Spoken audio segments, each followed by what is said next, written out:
Andhra Pradesh deputy ముఖ్యమంత్రి పవన్ కళ్యాణ్ హైడ్రా గురించి ప్రస్తావించారు. ఏపీలో నదీ పరివాహక ప్రాంతాల్లో ఆక్రమణలు జరగడంతోనే వరదలు ఇంత ఉధృతంగా వచ్చాయని తెలిపారు. నదులతో పాటు చెరువుల నాలాలపై నిర్మాణాలు, లేఅవుట్లు నిర్మించడంతో దశాబ్దాలుగా ఈ ఆక్రమణలు కొనసాగుతూ వచ్చాయని తెలిపారు. ఇలాంటి వరద విపత్తులను నివారించడానికే తెలంగాణలో హైడ్రా చర్యలు చేపట్టిందని తెలిపారు. దేశవ్యాప్తంగా నదీ పరివాహక ప్రాంతాల్లో ఆక్రమణలు జరుగుతున్నాయని తెలిపారు.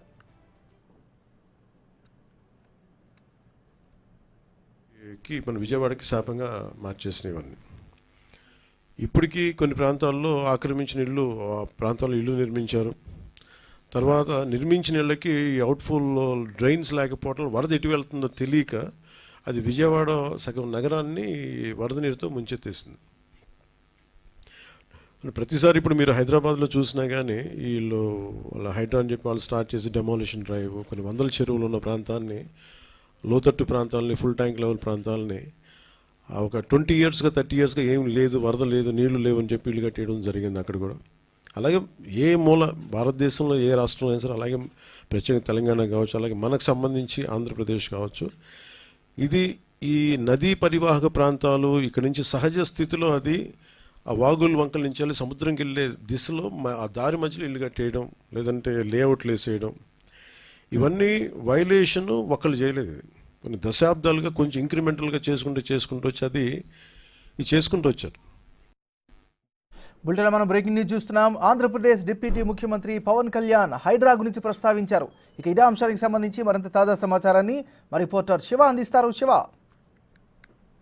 నారాజు మొత్తం మీద చూసుకుంటే ఇప్పటికే తెలంగాణ రాష్ట్రంలో హైడ్రా పవన్తో పలువురు ఆందోళన, భయం చెందుతున్న నేపథ్యంలో తాజాగా ఏపీలో కూడా తెలంగాణ తరహా హైడ్రాను ఏర్పాటు చేయాలని చెప్పి కూడా డిప్యూటీ సీఎం పవన్ కళ్యాణ్ కీలకమైన వ్యాఖ్యలు చేశారు కొద్దిసేపు క్రితం. ఇప్పటికే ఏదైతే బుడేరు వాగుకు సంబంధించి రావడానికి ప్రధానమైన కారణం అక్రమ లేఅవుట్లు, అలాగే కొంతమంది అక్కడ చేపట్టిన నిర్మాణాలే ప్రధానమైన కారణం అని చెప్పి కూడా పవన్ కళ్యాణ్ అభిప్రాయం వ్యక్తం చేశారు. త్వరలోనే ఏదైతే ఈ వరద అంతా పూర్తి స్థాయిలో సెట్ అయ్యి సామాన్య పరిస్థితికి వచ్చే వరకు కూడా దీన్ని కొనసాగిస్తాం. ఆ తర్వాత ఆంధ్రప్రదేశ్ లో హైడ్రాపై కూడా పూర్తి స్థాయిలో ఆలోచన చేస్తాం, ఖచ్చితంగా దానిపై చర్యలు తీసుకుంటాం, లేకపోతే భవిష్యత్ తరాలకు ప్రమాదకరంగా ఏర్పడుతుంది, భవిష్యత్ తరాలకి చాలా ఇబ్బందికర వాతావరణం ఏర్పడుతుంది. కాబట్టి ఖచ్చితంగా దీనిపై ఫోకస్ చేయాలి, దీనిపై దృష్టి పెట్టాలని చెప్పి పవన్ కళ్యాణ్ అయితే పిలుపునిచ్చారు. మరొక వైపు తెలంగాణ ముఖ్యమంత్రి రేవంత్ రెడ్డి చేస్తున్న హైడ్రా సంబంధించి కూడా పవన్ కళ్యాణ్ పూర్తి స్థాయిలో అభినందనలు తెలపడంతో పాటు ఆంధ్రప్రదేశ్ లో ఇదే తరహాని కొనసాగిస్తామని చెప్పి స్పష్టమైన ప్రకటన అయితే చేశారు. నాగరాజు, రైట్, ఇప్పుడున్నటువంటి పరిస్థితుల్లో దీని ఎఫెక్ట్, ఇంపాక్ట్ ఏ విధంగా ఉండే అవకాశం ఉంది శివ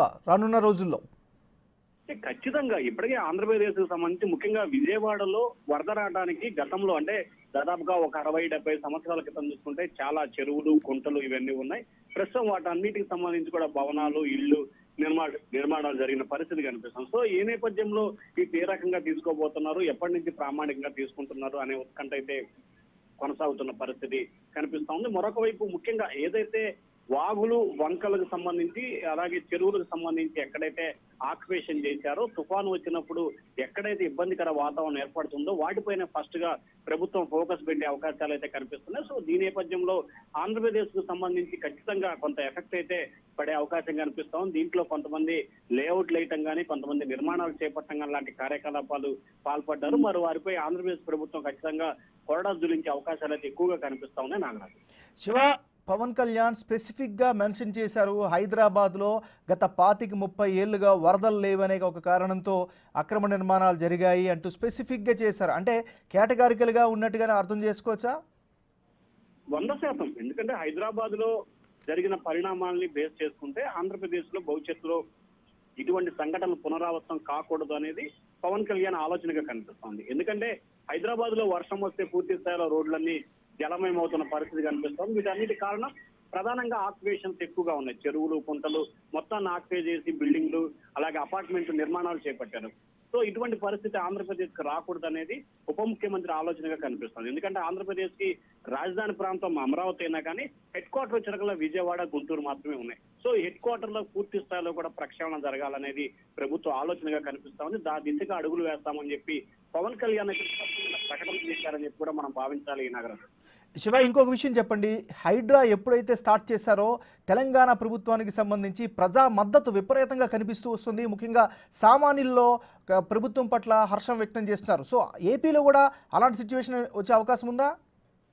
100% ముఖ్యంగా ఇక్కడ ప్రజల మాన ప్రాణాలు ఆస్తులను కాపాడాల్సిన బాధ్యత ప్రభుత్వంపై ఉంటుంది. సో ప్రభుత్వం ఎప్పుడైతే ప్రజల మాన ఆస్తుల ప్రాణాలని కాపాడుతుందో అప్పుడే ప్రజలకు సంబంధించి ప్రభుత్వంపై హర్షం వ్యక్తం అవుతుంది. ఆ ప్రభుత్వ తీరుపై కూడా ఆనందం వ్యక్తం చేస్తారు, సంతృప్తి వ్యక్తం చేస్తారు. సో ప్రస్తుతం తెలంగాణ ప్రభుత్వం తీసుకుంటున్న నిర్ణయం పట్ల సామాన్య ప్రజలు, ఎందుకంటే వర్షం వస్తే పెద్దవారు బడా నాయకులు ఇబ్బంది పడరు, కానీ సామాన్య ప్రజలు రోజువారీ కూలీలు మాత్రమే సఫర్ అవుతున్నారు. సో వారంతా కూడా తెలంగాణ ప్రభుత్వాన్ని ప్రస్తుతం అభినందిస్తున్న పరిస్థితి కనిపిస్తోంది. సో ఇదే తరహాలో ఆంధ్రప్రదేశ్ లో గనక ఖచ్చితంగా హైడ్రా అమలు చేస్తే ప్రస్తుతం మనం స్పెసిఫిక్ గా గమనిస్తే విజయవాడలో ఏదైతే గత 4 రోజులుగా లోతట్టు ప్రాంతాలు నీళ్లలో ఇళ్లున్నాయో అవన్నీ కూడా కాలనీలు, వైఎస్ఆర్ కాలనీ కానీ, లేకపోతే ఆంధ్రప్రభ కాలనీ కానీ, లేకపోతే సింగునగర్ కానీ, లేకపోతే మరొక రాజీవ్ కట్ల ఏ కాలనీ అయినా సరే ప్రభుత్వం కొంతమందికి అక్కడ నివాస స్థలాలు ఇవ్వటం, కొంతమంది ఆక్యుపై చేసుకుని అక్కడ నిర్మాణాలు చేపట్టుకోవటం, మరి కొంతమంది కారు చౌకగా వస్తున్నాయని కొనుగోలు చేయటం, ఇంకొంతమంది ఊరు శివారు ప్రాంతం అని చెప్పి కొనుగోలు చేసి నిర్మాణం, ఇట్లా రకరకాల కారణాలతో నిర్మాణాలు జరిగినాయి. వీటన్నిటిని కూడా పోయి ఫోకస్ పెడితే కనుక ఖచ్చితంగా ప్రజలకి, అంటే సామాన్య ప్రజలకు ఖచ్చితంగా న్యాయం జరుగుతుంది. ఆంధ్రప్రదేశ్ ప్రభుత్వం కనుక దీనిపై ఫోకస్ పెట్టి ఆచరణ చేస్తే కనుక ఇటు తెలంగాణ ముఖ్యమంత్రి ఏ రకమైన అభినందనలు పొందుతున్నారో ఖచ్చితంగా ఆంధ్రప్రదేశ్ ప్రభుత్వం కూడా అదే రకమైన అభినందనలు పొందే అవకాశం 100% కనిపించవచ్చు. Nagaraju. Right, thank you Shiva.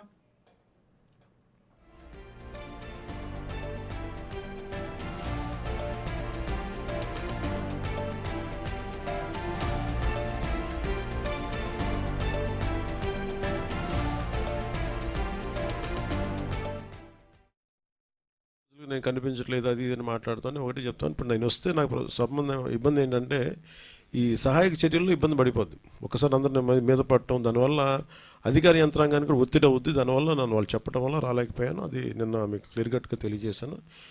ఇంకా దీన్ని విమర్శించాలని ఎవరన్నా వైసీపీ నాయకులు అనుకుంటే భవిష్యత్తులో ఎప్పుడైనా సరే మీరు నాతో పాటు రావచ్చు, ఎక్కడికైనా సరే నాతో పాటు నా కాన్వాయ్లో తీసుకెళ్తాను మిమ్మల్ని, నాతో పాటు నడవండి.